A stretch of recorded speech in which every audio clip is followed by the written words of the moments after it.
Hello there. How are you? How are you, my darling? Hello, sweet baby, sweetheart. Okay, so I'm just so glad to be doing this. I really am. This is so scary. And I know by the time you listen to this, my sweet child, my sweet baby, this will feel very, very small. But I have to say that in this moment, this is terrifying. And I also have to say that even though this is the first episode you're hearing, this is like the seventh first episode that I'm recording because of how much of a perfectionist and of the high standards that I have. But you know what I said? I said, this is going to be my last one. This is gonna be the last one that I start recording, and we're gonna keep going. We're gonna keep building off of this. Okay. That's it because I'm ready to learn by failing. I'm gonna not just erase and delete and then keep starting. So this is where we at. This is where we at. Today is January 14th. I am in the lobby of my apartment building. Well, in the business center of my apartment building. Just to give you some context, I'm dating. I have not met your father yet.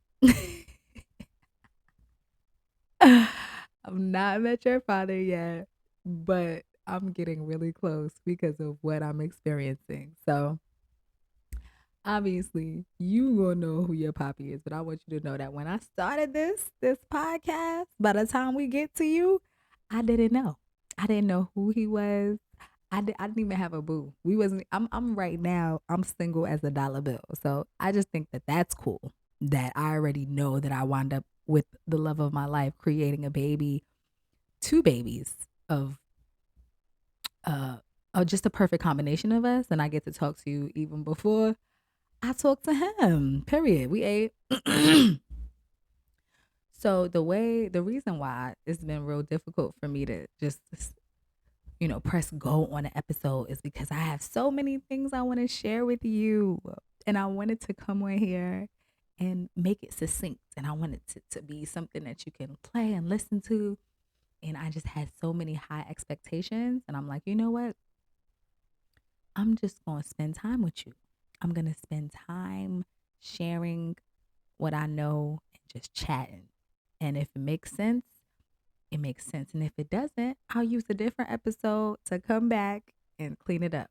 But these episodes are getting out. Okay. And today, I wanted to, as you can see, probably from the title, it's something cute and like quirky, but it means it's about being a millennial. And I was like, if I'm going to introduce you to me, who I am, I think it's really important to understand that you were raised by a millennial, and I want to share what it is.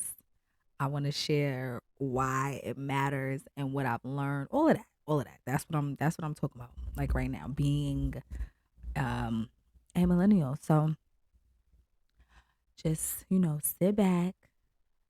My intention with this episode is to first let you know what a millennial is, let you know what I learned, let you know what I'm keeping and something that I'm shedding, and what I want you to learn and gather from this, um, maybe about yourself.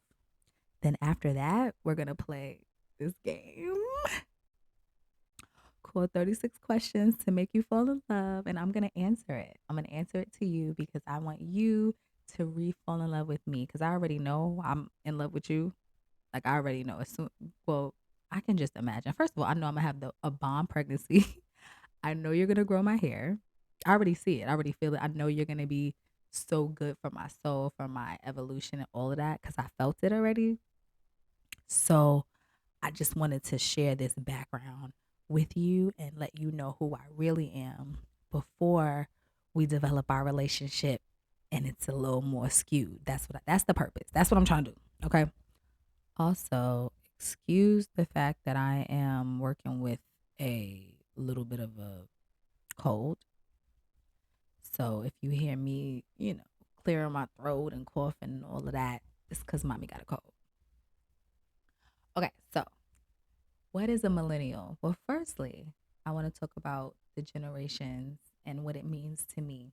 And each generation has a title and a set of experiences. And each generation, it ranges. Some generations are as long as like 20 years, some generations 15, like it ranges. I don't even know who decides. I don't even know who decides what happens or who decides the generations, but your mom is millennial. I was born in 1988, and I believe millennials are from like 1981 to like 1996. And it's very important because my particular generation has gone through a lot of changes, right? So, first of all, I want to share the fact that each generation is ruled by a different zodiac sign. And different zodiac signs have different influences on the generation. The way you kind of know what your generation's vibe is if you look to the planet Pluto. So the way planets work and how it affects you is kind of similar to like the distance. So Pluto is on the outskirts of the solar system. So much so, one time it was a planet, it was a moon. I don't even know if it's back to being a moon. I don't know, but we talking about Pluto. And because Pluto is on the outskirts, and it takes so long to revolve, is it revolve or revolve? In the solar system, instead of it affecting a person as an individual, kind of like how our moon changes signs multiple times, very, very fast, multiple times in a month. It just moves, moves, moves. The Pluto stays in one sign for years. So instead of it affecting an individual person, it affects the generation. And if you step out and look at that generation or look at that sign, you'll understand why that generation moves the way it does as a whole. Okay? I don't know why this is so funny to me. So, millennials, our sign that we're ruled by is Scorpio. Okay. Scorpio, the sign of Scorpio is about death and rebirth. It's about extremes. It's also about other people's resources. So Pluto is each planet, oh, excuse me, each sign has a set of identity pieces that kind of lends to how they'll behave, right? So I'm a Taurus. I don't know what you are. I can't wait. I hope. I'm not even going to hope. I'm not even going to hope because whatever you are, you're perfect, period. But I'm a Taurus, and Taurus is ruled by the sign, by the words I have. So my sign is focused on what I have. Aries, their words is I am. Gemini, I think. Cancer, I feel. What is it? Leo, I will. Virgo, I analyze. Libra, I balance. Scorpio, I desire or I want. I desire. And what is it? What else? Sagittarius, I see. Capricorn, I use. Pisces, what's that thing? Aquarius, I know. And then we have Pisces, which is I believe. So Pluto just went into Aquarius and it's going to be there for mad long. So I already know your generation is going to be ruled by Aquarius. So you guys are going to be the information seekers. You guys, I want to know.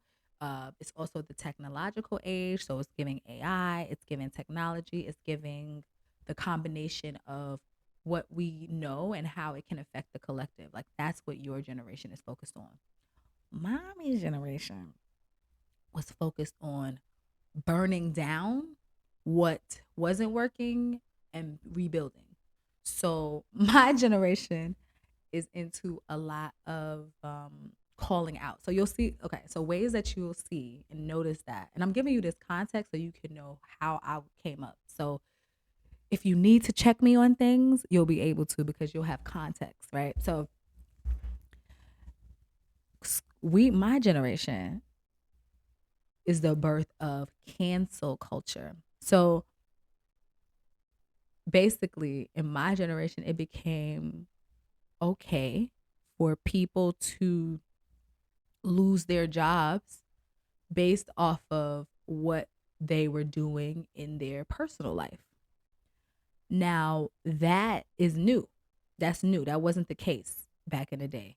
You know, you're you didn't have to answer for your private stuff publicly, but that's something about my generation. My generation also is the one that burned down labels. There was a very, very big resurgence of the LGBTQ plus community as a means to ripping down the labels as well as renegotiating. Like that was my generation. So there's always been LGBTQ people, but my generation is a generation that took it to the forefront as it pertains to you can't call us, you know, we're gonna own what we're saying, we're gonna own the language, and that has a lot to do with the death and the rebirth. We were very, very much burn it down.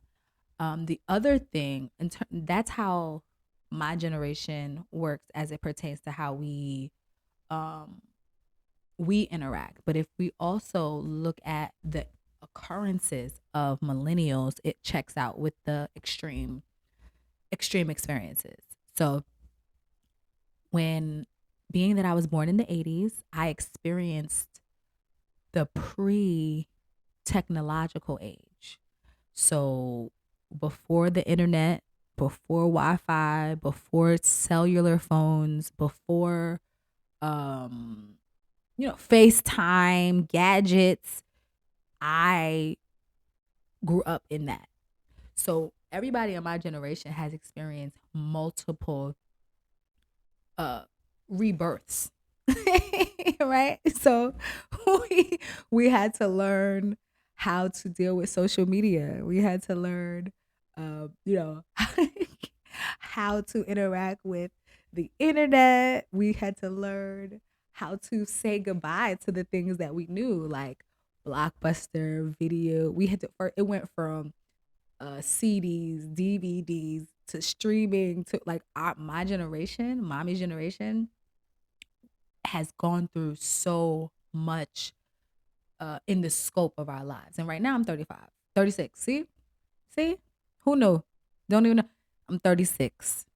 And not only did I get to witness the technological age, I lived through a pandemic, fires, blizzards, earthquakes in New York, um, crazy, crazy things happening politically that you may have never seen.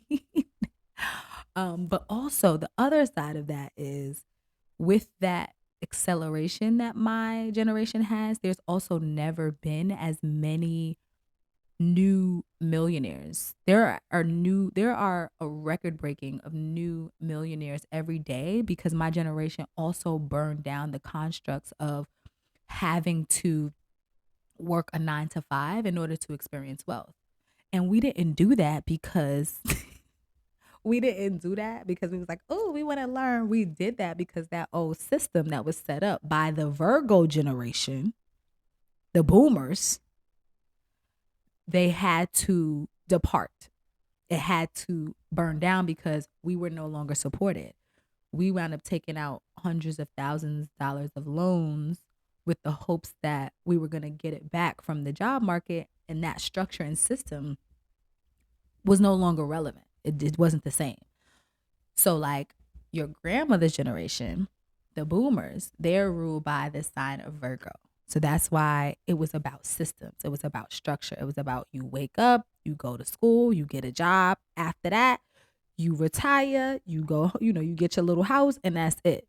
Whereas we came along, we was like, this is not working. Everybody doesn't want the same dreams. Also, a lot of boomers were not equipped emotionally to deal with what we were having happen later. And now some of us are raised by what Gen X's. Gen X's, they're the Libra generation. They just wanted to kind of balance and keep things, kind of keep it copacetic. But I was raised by boomers, and that structure I feel like was put in place by either boomers or the one before that. I believe the silent generation, they were ruled by Leo, I believe. Anyway, I say all that to say that our experiences build our character. And I know that a lot of our individual characters was built by like our personal experiences. So like who I am, yes, your mom, my mom influenced that, my father influenced that, the fact that I'm from New York influenced that, the fact that I'm black, the fact that I'm a woman, those things influenced who I am. But the time period that I'm in has a lot to do with who I am.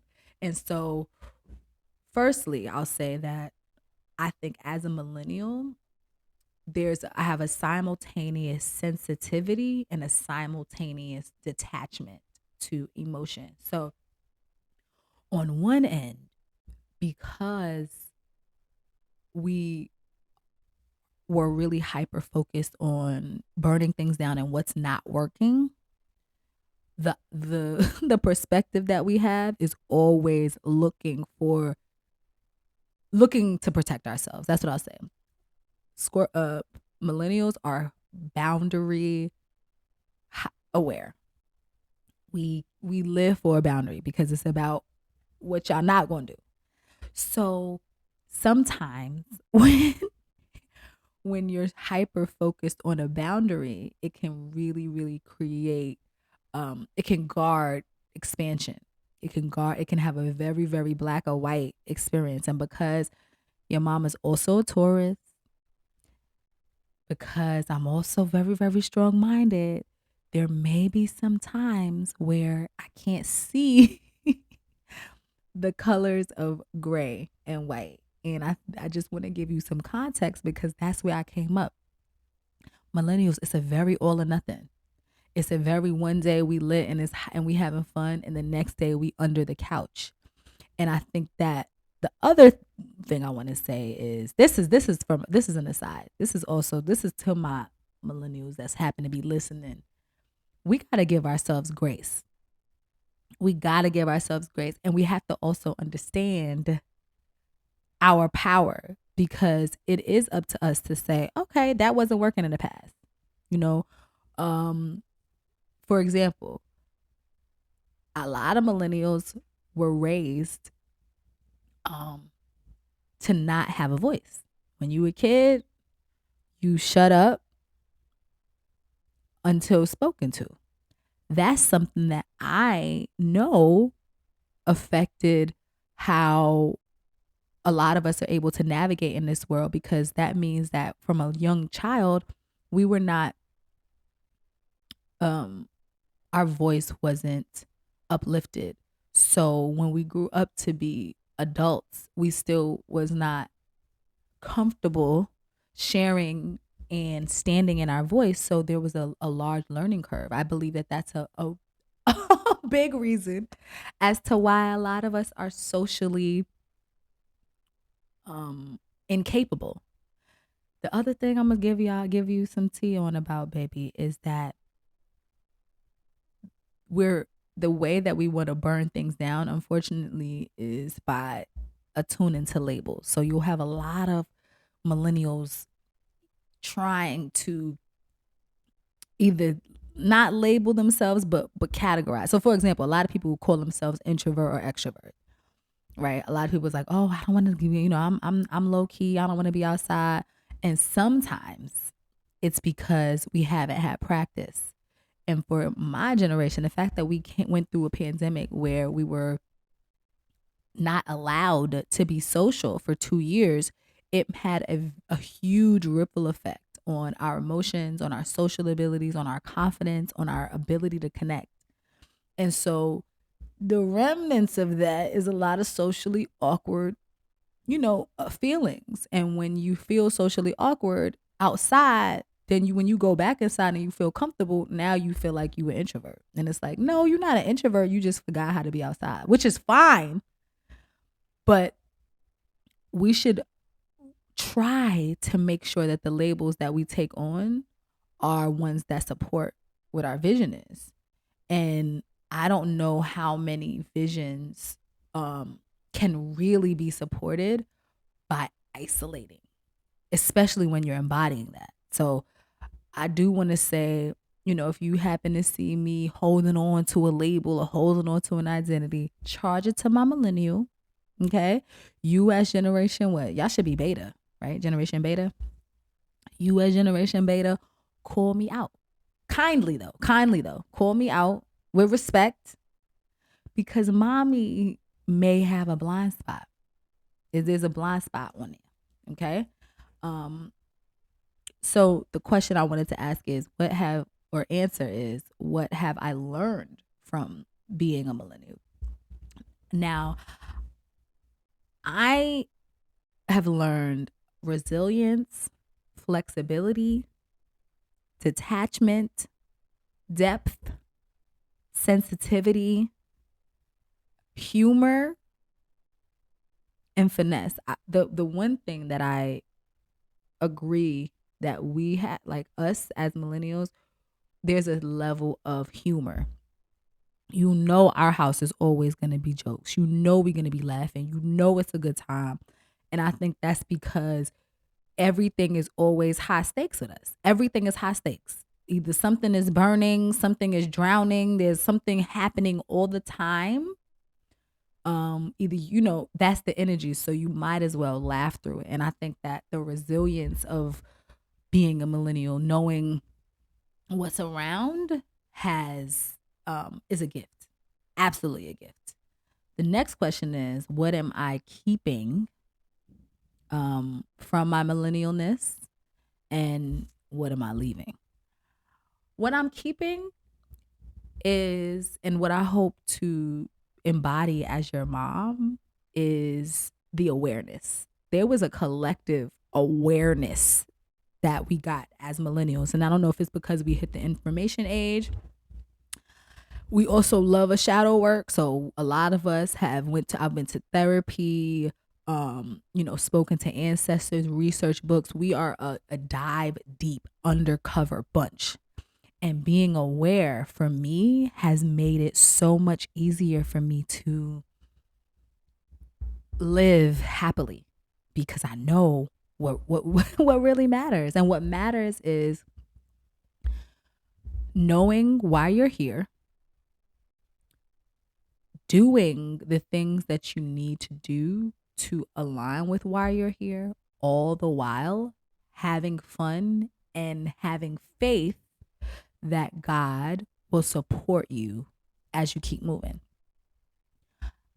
I feel like I learned that by being a millennial. Like when the world is consistently burning and you are thriving, I still have a place to live. I have access to technology. I have my friends and family. I have my limbs. I can drive. I have a phone. I have social media. I have hundreds of thousands of friends. I have, my eyesight. I'm privileged. We're privileged. And I think that the awareness of being a millennial lets me know, okay, a lot of stuff is going on, but the stuff that I'm able to complain about lets me know that stuff is not that bad. What am I leaving? Oh, I'm definitely leaving the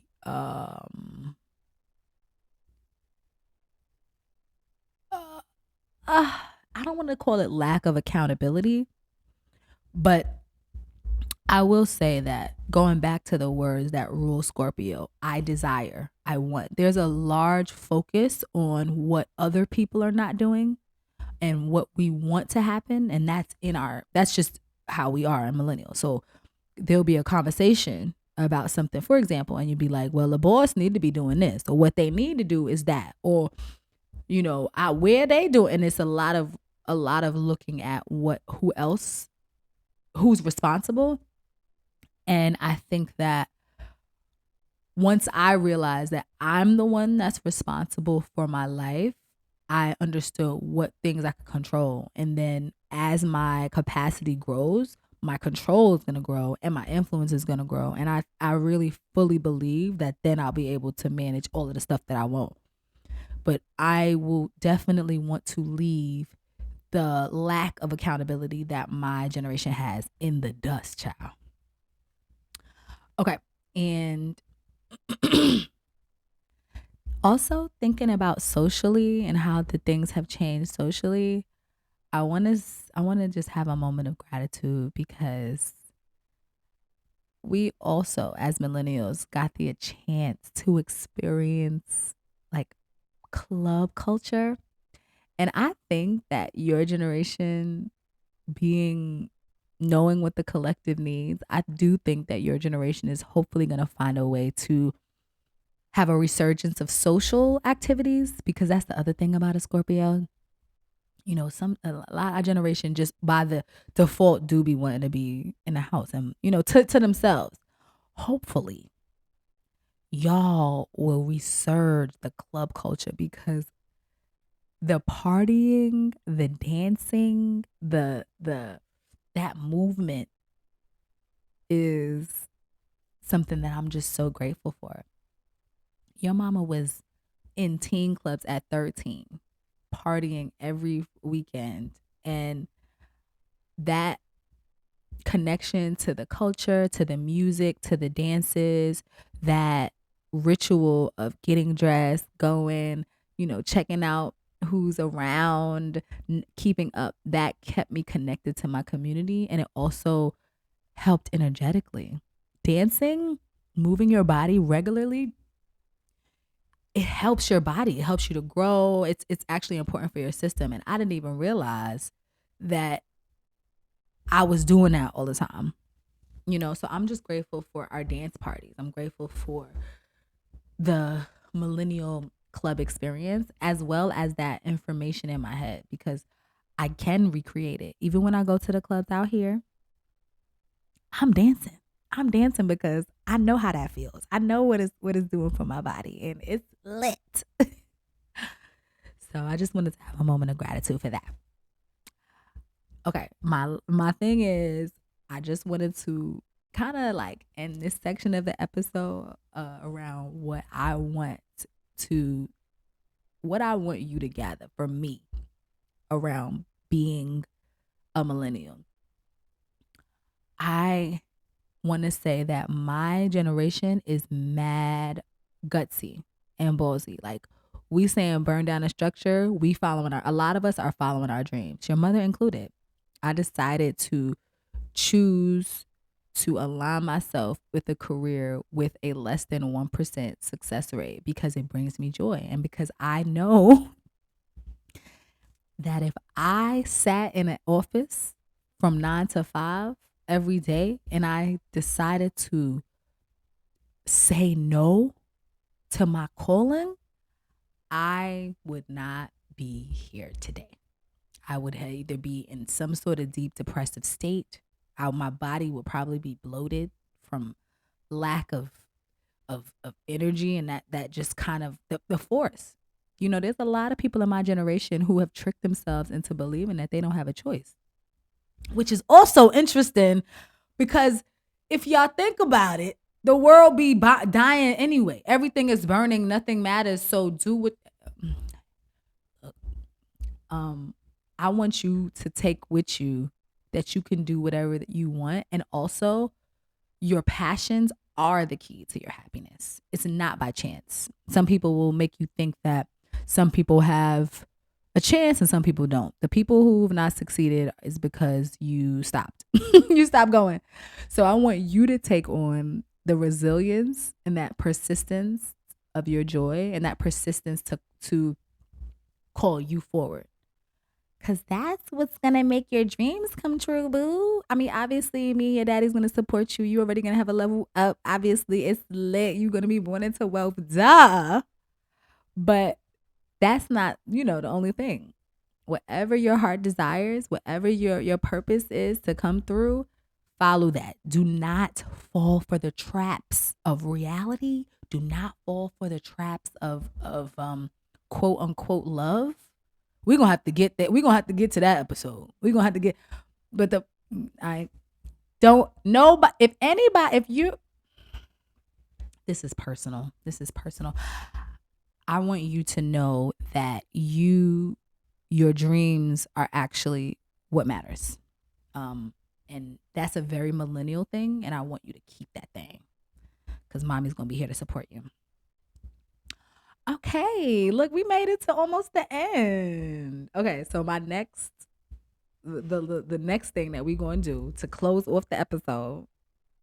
Okay. So as I said, my closing section is from this New York Times article called 36 Questions to Make You Fall in Love. They did a study and apparently, allegedly, as my friend JB says, this will work. And I love doing this game on dates. And I'm just like, let me do this with my boo. Let me share it with you. So we're going to start. We're doing the questions in sequence order. And they start off very calm. Then they get a little zesty. So let's start with number one. If you could invite anyone in the world to dinner, who would it be? I'm definitely inviting Esther Hicks as Abraham Hicks. So she could, Esther could sit down and order her food, but for the majority of the dinner, I want to be speaking to Abraham. And who is Abraham? Abraham Hicks. Esther Hicks is a woman who uses her gifts of connection to her higher power in a almost channeling way to answer questions for the public, for the collective. So I don't want to say channeling, because channeling, the way we think about it on like TV, there's like, it almost looks like The Exorcist where somebody takes over the body and blah, blah, blah. But it's more so like when you are meditating and you're asking questions or praying, meditating, praying, and in that part of the thing, you're asking the question and then you wait and then you get the answer. That's what she's doing. She's just doing it for the public. Like, you ask the question, like I would ask her the question and she would answer. And I would want to invite her to dinner because I really resonate with the law of attraction. And I know that our emotions are the thing that is the thing that we should pay attention to in order to make things happen. And I know that she would answer some ready-made questions at that time. I went to one of her workshops last year, and it just helped me to remember that there's phases. Like,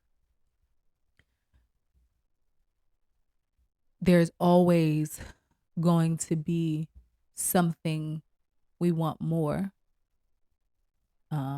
We're never going to be satisfied because that's not the design of this planet. So, for example, if we were meant to get to a certain level and coast, like there's this thought that you acquire certain things and then you're good. So back in the day, the boomers or the Gen X's felt like, all right, I'm gonna get my money, get my retirement, get my house, get my family, and travel a couple times of the year, and that's it. And that's not true, because your life determines what you need next. And we are always evolving, learning, and growing. Even and growing could be in different phases of your life. Like, you may have been growing as it pertains to your career, then you retire, and then now you pick up a hobby. Now you're growing as it pertains to your hobby. Now you're growing as it pertains to being a grandparent. Now there's growth in every area of our life, but we sometimes stop our growth because we think that first of all, we asking for too much, especially if you look around and you've acquired a certain amount of things that other people have. You like, oh, let me chill. Like they don't even got it. They don't even got a marriage. You know what I mean? I at least got me a little thing. I'm gonna just chill and sit versus realizing that your own path is your own path. You know, you may have. It's just a different path. So Abraham Hicks lets me know that um it's okay to want more, and the peace is not going to come after acquiring, because you'll never get to that peace. The peace has to come from the creating. We're here to create. We're here to get ideas and to use our gifts and then to contribute. And in that process, as we're creating, as our ideas are connecting with the other ideas and the problems of the world, we're going to experience friction and contrast, because that's where we are. This is a very hot to trot. We got about, on average, 80 years here. It's a very in and out. And in this phase, what we're supposed to be doing is using what we have and getting the most out of it. So Abraham Hicks is very much on that on that train, and we would be chopping it up. Okay. All right. Um this gonna be the episode. This gonna be the episode number 1. Wow. This is like the 8th time I'm recording, but this is the keeper. This is the keeper, the millennial. Okay. I want to say I love you. And I also can't wait for this story to unfold, because obviously we gonna figure out who your father is. You know, when I meet him, we gonna figure that out. So I'm just excited to have you on a journey of learning how I became your mother. How I became your mother. I love you. And I can't wait for the next episode. All right. Bye.